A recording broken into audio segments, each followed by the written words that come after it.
Hai guys, selamat datang kembali di channel YouTube ini. Kembali lagi dengan saya Suki yang akan menceritakan beberapa keluh kesah saya selama menjaga gerbang akhirat. Sebagai penjaga gerbang akhirat, tentunya saya menemukan banyak sekali arwah yang akhirnya ingin tobat, teman-teman. Ya, sebagai orang yang baik, saya kasih mereka kesempatan untuk tobat. Cuma ada beberapa arwah yang dosanya menurut saya itu udah terlalu berat dan saya tidak beri mereka kesempatan untuk tobat. Arwah apa saja itu? Yang pertama adalah arwah pencuri, teman-teman. Karena saya itu benci banget sama namanya pencuri. Mereka itu jahat banget menurut saya. Bayangin ada orang yang susah payah ngumpulin harta benda tapi langsung hilang diambil orang lain. Ngeselin banget kan? Kalau kalian nggak kesel, kalian coba tonton video satu ini dulu deh. Pasti kalian ikut kesel. Ini beneran, kamu cuma nyolong cabai doang? Lah, saya ngapain bohong, Pak? Udah masuk akhirat juga. Masalahnya ini dosa kamu yang nyolong cabai itu masuk ke dosa berat. Seharusnya sih di buku panduan saya kalau nyolong cabai doang itu dosanya ringan. Ayolah, Pak, mungkin ada yang salah sama sistem dosa Bapak. Udahlah, masukin saya aja ke surga. Enggak. Saya harus cek dulu kevalidan dosa kamu dulu. Saksi. Maju sini dong. Buset, kayak pengadilan aja udah ada saksinya. Ya ini kan pengadilan akhirat. Iya Pak. Kamu bener kenal sama dia kan? Oh iya Pak, dia yang nyolong cabai Pak. Mampus, kecatat kan dosa lu. Nah harusnya dosa nyolong cabai itu kecil, tapi di catatan saya itu masuk ke dosa besar. Emang kamu yakin dia cuma nyolong cabai doang? Oh iya Pak, dia nyolong cabai, tapi nyolong cabainya itu setruk. Terus dia bunuh supir truknya. Terus dia neror keluarganya juga. Terus dia potong kecil-kecil jadi diadu Pak. Terus dia sembunyi di jurang Pak. Udah nggak usah diterusin, itu udah menjelaskan semuanya. Pantesan dosa kamu masuk dosa berat, ternyata dosa kamu banyak toppingnya. Ya udah kamu masuk neraka aja ya. Yes. Terus kamu siapanya dia? Saya yang penting dia Pak. Sana nyusul. Tuh, kesel banget kan kalau ketemu arwah kayak gitu. Nah, sekarang kita masuk ke tipe arwah yang kedua, arwah yang sok suci. Kadang beberapa arwah itu merasa dirinya memiliki ilmu yang tinggi hanya karena mereka belajar agama, teman-teman. Padahal nggak semua orang yang belajar agama itu pasti masuk surga. Contohnya kayak arwah yang satu ini, teman-teman. Pak, saya mau protes. Ini kenapa saya masuk neraka? Lah ya, karena emang dosa kamu lebih banyak daripada amal kamu lah. Apalagi emang. Saya gak terima, Pak. Saya semasa hidup gak pernah makan babi kok. Ya, terus? Ya tandanya saya gak pernah berbuat dosa berat kan? Coba kau baca sendiri nih dosa kamu biar kamu tahu nih kalau kamu masuk neraka. Ayo, baca. Tidur sama istri Pak RT, Terus? tawuran sampai hilangin nyawa orang, nyolong duit ibu buat judol, terus menghujat program pemerintah yang berpotensi korup. Itu harusnya nggak masuk dosa sih. Tapi lanjutin lagi. Nipu orang, larang umat agama lain untuk beribadah, suka ngomong kasar. Ampun Pak, saya sadar Pak. Sadar kalau apa? Saya sadar kalau saya lebih suci dari yang lain, saya gak makan babi. Mantap. Tuh, aneh banget kan kalau ketemu arwah kayak gini. Dia kira itu orang yang masuk neraka cuma orang yang makan babi. Dan arwah kayak gini nih banyak lah di dunia nyata guys, bukan cuma di channel YouTube ini doang.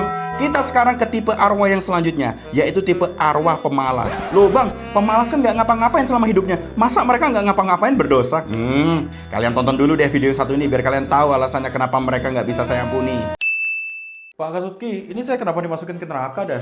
Ya karena dosa lu banyak lah, apalagi emangnya? Lah, semasa hidup saya nggak ngapa-ngapain, kok bisa dibilang dosa saya banyak? Gimana sih, Pak? Ya karena kamu nggak ngapa-ngapain itu, makanya dosa kamu jadi lebih banyak. Hah? Bentar, Pak, saya nggak dapet nih logikanya, Pak. Malas itu termasuk 7 dosa besar loh. Nggak ngapa-ngapain salah, ngapa-ngapain juga salah. Gimana sih, Pak? Coba jelasin deh. Ya karena kamu nggak ngapa-ngapain itu, makanya orang tua kamu kerja sampai tua hanya untuk membiayai kamu. Dan itu udah kecatatnya dosa durhaka loh. Dan karena kamu nggak ngapa-ngapain juga, makanya kamu nggak berguna buat masyarakat, buat negara, buat agama. Padahal sebaik-baiknya manusia adalah manusia yang berguna buat orang lainnya. Aduh, serba salah deh hidup ini. Tahu gitu kan ngapa-ngapain semasa hidup. Ya udah, gue kasih kesempatan lu untuk berubah deh. Kalau gue lahirin lu lagi ke dunia gimana? Itu saya lahir kembali ke dunia berarti saya dari kecil lagi, Pak. Mulai dari nol lagi saya belajar semua hal. Iyalah, kalau lahir langsung gede kasihan mama kamu. Males, Pak, kalau harus mulai semuanya lagi dari awal. Bukan, emang kamunya yang pemalas. Aku lama-lama juga malas lu lihat muka kamu. Kok bisa nggak sih langsung ke neraka aja, langsung dipukuli aja, langsung dihukum aja? Ini orang jadi malas banget, gak berguna deh.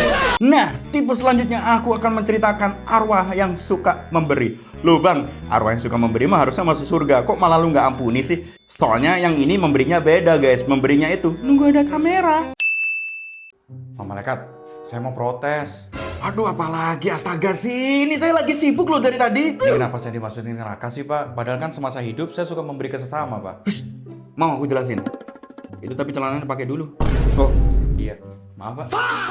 Kamu suka memberi ke orang lain kan? Suka sekali, Pak. Hampir tiap hari malah. Tapi sambil bawa kameramen.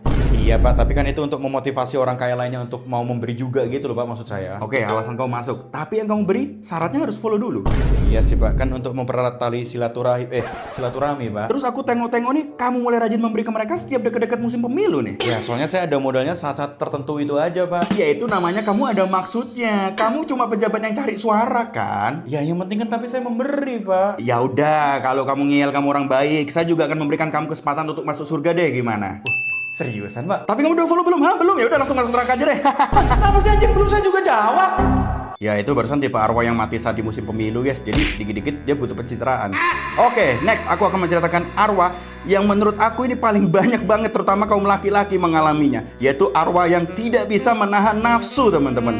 Lihat cewek cantik dikit, gitu. Lihat cewek bening dikit, gitu. Pokoknya dia gak bisa nahan nafsu lah, kayak video yang satu ini nih. Jadi nanti itu motor. Kenapa? Ini Pak, di belakang saya ada orang cabul. Woi, kamu ini belakang, maju sini. Oh, iya Pak. Iya Pak.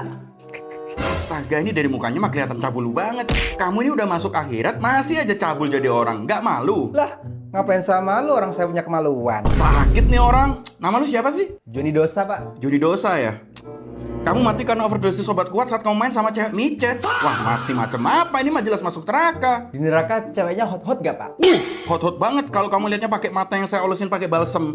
Udah masuk neraka aja pertanyaannya masih kayak gitu. Kamu sejak kapan sih jadi orang yang gampang sakne kayak gini? Dari kecil Pak, sejak saya kenal HP dan internet. Kok bisa sih? Emang dari kecil kamu udah bisa akses VPN? Zaman sekarang gak perlu VPN Pak. Lihat aja tuh, Dracin di TikTok. Udah no sensor bos. Ini masalah admin TikToknya, Dracin cabul kayak gitu dibiarin. Kalau yang Stefanyong diblokir. Ya ternyata emang perkembangan teknologi itu berpengaruh terhadap dosa nafsu, teman-teman. Berarti yang salah dan menanggung dosanya harusnya admin sosmednya. Nah selanjutnya aku akan menceritakan arwah yang nggak bisa aku ampuni dosanya, yaitu arwah yang suka iri, teman-teman. Yang suka iri kalau lihat pencapaian orang lain, teman-teman. Bukannya mereka belajar, malah mereka itu kerjanya nyinyir doang kayak netizen di Indonesia. Kalian tonton dulu deh videonya biar kalian dapat keselnya juga sama kayak aku. Pak, tolongin saya dong, dari tadi dia gangguin saya terus nih. Loh, gak bener Pak. Orang saya cuma nyinyirin dia aja kok. Ya nyinyir itu termasuk gangguin juga, blok. Kamu lagian kenapa nyinyirin dia sih? Ya, habis saya iri Pak. Masa dia masuk surga, saya masuk neraka? Ya gimana lu gak masuk neraka? Hati lu dari dulu kotor terus sama gue. Dari kecil dia tuh orangnya suka iri Pak ngeliat pencapaian saya. Contohnya kayak gimana tuh? Waktu kecil saya ranking 1 Pak, dia nggak terima Pak, dia langsung patahin piala saya Pak. Waduh, udah dari kecil ya ternyata kamu kayak gitu. Waktu saya masuk universitas favorit, dia iri lagi Pak, dia nggak terima, dia nyebarin fitnah kalau saya nyogok Pak masuknya. Tak patut sangat. Terus waktu dewasa Pak, waktu saya sukses dia makin iri Pak, dia makin nyinyir ke saya Pak, dia itu nyebarin fitnah kalau saya itu pakai pesugihan lah, kalau harta saya nggak halal lah, padahal dia kan kayak gini terus karena dianya males Pak. Aduh gimana sih kamu ini, bukannya fokus nikatin diri malah fokus nyinyirin dia terus. Kas netizen Indonesia banget kamu itu. Udah jangan berantem lagi ya. Kalau kamu masih berantem lagi, saya masukin kamu ke neraka yang lebih dalam. Tapi Pak, dia selalu iri gitu, kok dia nggak masuk neraka juga Pak?